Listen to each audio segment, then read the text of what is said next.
શિવ પુરાણમાંથી ભગવાન શિવજીના નામનો મહિમા ચાલે છે કે ભગવાન શિવના નામનો મહિમા શું છે.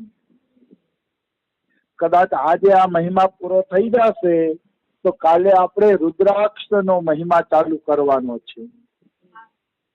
પણ આજે આપણે જોઈએ તો એમ કહે છે કે मुनीश्वर जिसने अनेक जन्मों तक तपस्या की है उसी की शिव नाम के प्रति भक्ति होती है जो समस्त पापों का नाश करने वाली है.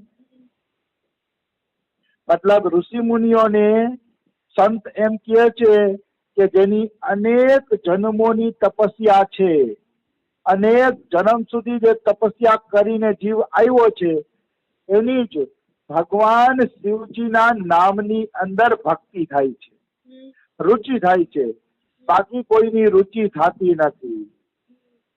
આપણે બધાએ રામ રામ કરીએ કે કૃષ્ણ કૃષ્ણ કરીએ કે શિવ શિવ કરીએ ને તો સંસારના લોકોને એમ થતું હશે કે આ લોકો અત્યારથી હું ભગવાનના નામનો જપ કરવા માંડ્યા, એ તો ઘટપણમાં માળા ફેરવવાની હોય. પણ એને ખબર નથી કે આપણા જન્મો જન્મના પુણ્ય ઉદય થયા છે ત્યારે આપણે ભગવાનના નામની અંદર પ્રીતિ થઈ છે. એ સાધારણ લોકોને ખબર ન પડે.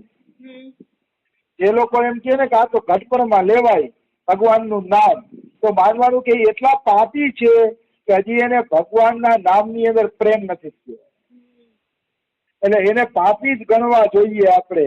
અને જે ભગવાનના નામનો જપ કરે છે એને પુણ્યશાળી ગણવા જોઈએ કે એના પુણ્યનો ઉદય થયો છે કે એને ભગવાનના નામની અંદર ભક્તિ થઈ ગઈ, નામની અંદર પ્રીતિ થઈ ગઈ. ભગવાન નામમાં પ્રીતિ થાવી સંસારનું સૌથી મોટું સૌભાગ્ય છે. સૌથી મોટું સૌભાગ્ય એ છે કે જીવની જીભ ઉપર ભગવાનનું નામ સતત રહીમાં કરે. આવી વસ્તુ છે. તો કે શિવ નામમાં ભક્તિ થઈ ગઈ જન્મો જન્મના પુણ્યથી. પછી શું? તો કે પછી શું એટલે સમસ્ત પાપોના નાશ કરવા વાળી છે આ પ્રીતિ. મતલબ ભગવાનના નામમાં કોઈને પ્રીતિ થઈ ગઈ તો એ બધા પ્રકારના પાપોને નાશ કરવા વાળી છે. નિશ્ચિત બધા પાપોને નાશ કરી દે છે. પછી શું કહે છે?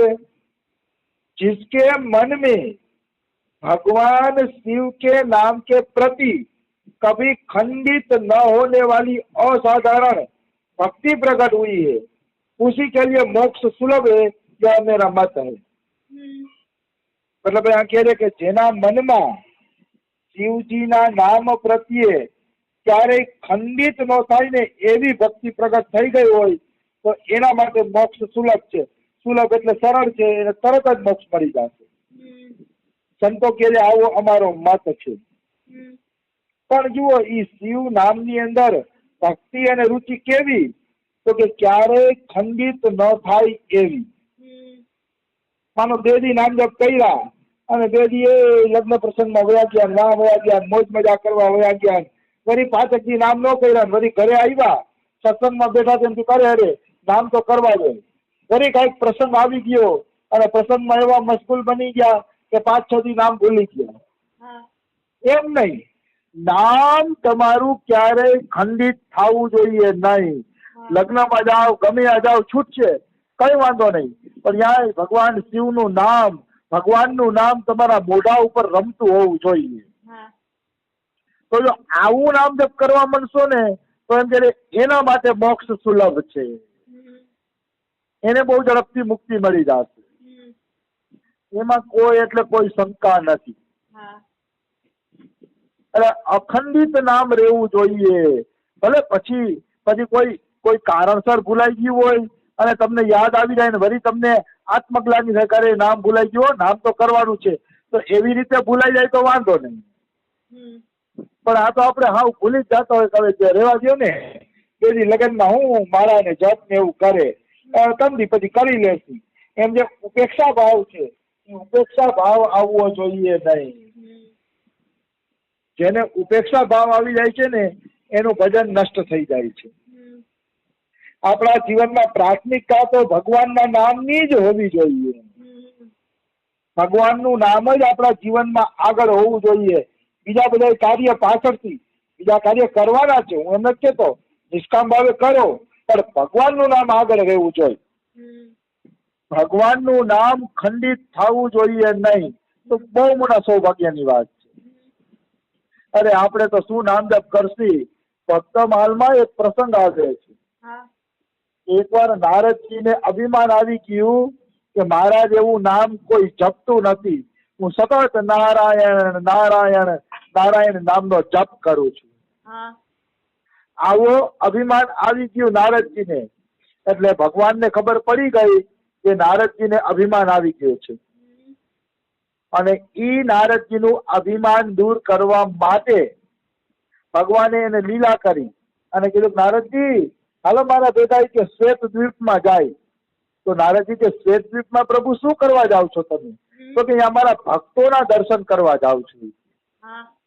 ત્યાં પણ મારા ઘણા ભક્તો છે ને, તો વિચારું છું જરા ત્યાં જઈને એના દર્શન કરી આવું. તો નારદજી કે હાલો હાલો પ્રભુ મારે આવવું છે, મારે તમારા શ્વેત દ્વીપના ભક્તોના દર્શન કરવા છે, મારે આવવું છે. તો કે હાલો ક્યાં બે જણા.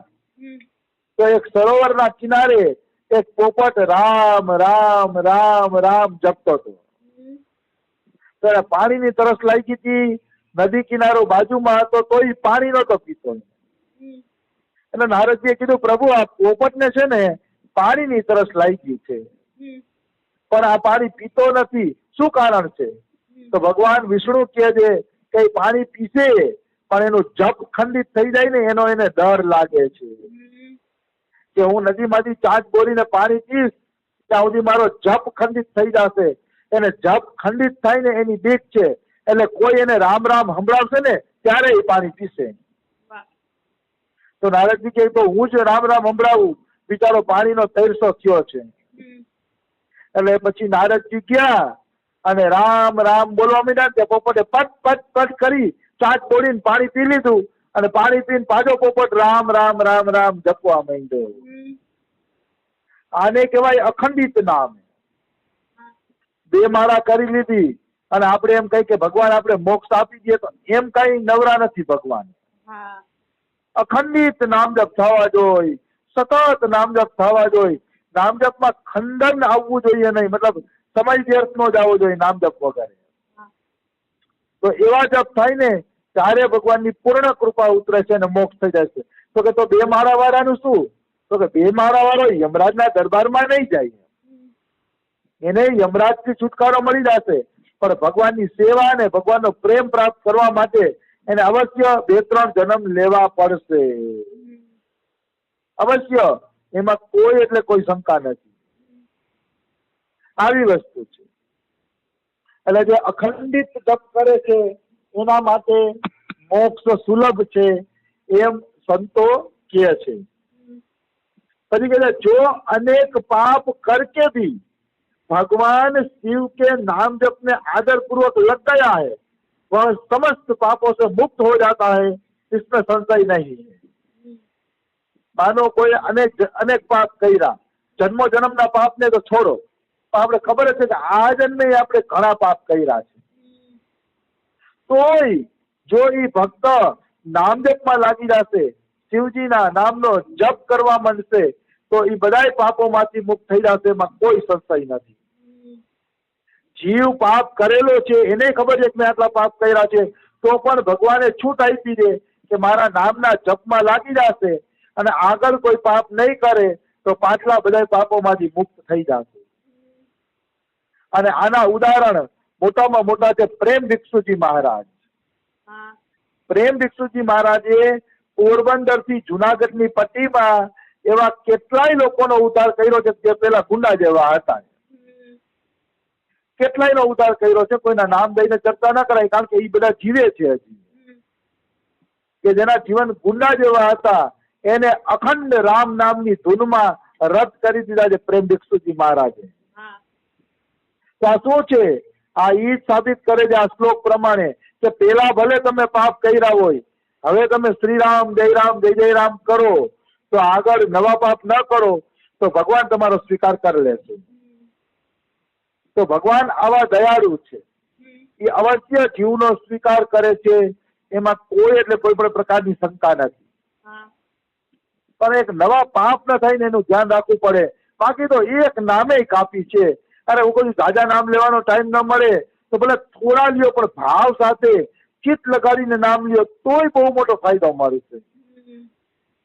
કદાચ કોઈને કઈ કામ ધંધા આંદે રહેતું હોય, પણ જો કે કામ ધંધા રહેતા હોય તો મુખ્યથી તો નામ જપ થઈ શકે, એમાં કોઈ એટલે કોઈ શંકા નથી. તરીકે જैसे वन में दावानल से दग्ध हुए वृक्ष भस्म हो जाते हैं, उसी प्रकार शिव नाम रूपी दावानल से दग्ध होकर उस समय तक के सारे पाप भस्म हो जाते हैं. ભગવાન શિવનું નામ કેવું છે એનું વર્ણન કરે છે કે જંગલમાં દાવાનળ ફાટી પડે ને એટલે એ દાવાનળ કેટલાય વૃક્ષોને ભસ્મીભૂત કરી દે. નિશ્ચિત કેટલાય વૃક્ષોને ભસ્મીભૂત કરી દે છે. એવી રીતે શિવ નામ કોઈ લેશે તો પાપ રૂપી જંગલમાં અગ્નિ લાગી જશે. શિવ નામ છે ને એ અગ્નિ છે. પાપ રૂપી જંગલમાં અગ્નિ લાગી જશે અને એના બધા પાપ બળીને ભસ્મ થઈ જશે જે ભગવાન શિવના નામનો જપ કરે છે. આમ તો હરિ અને હર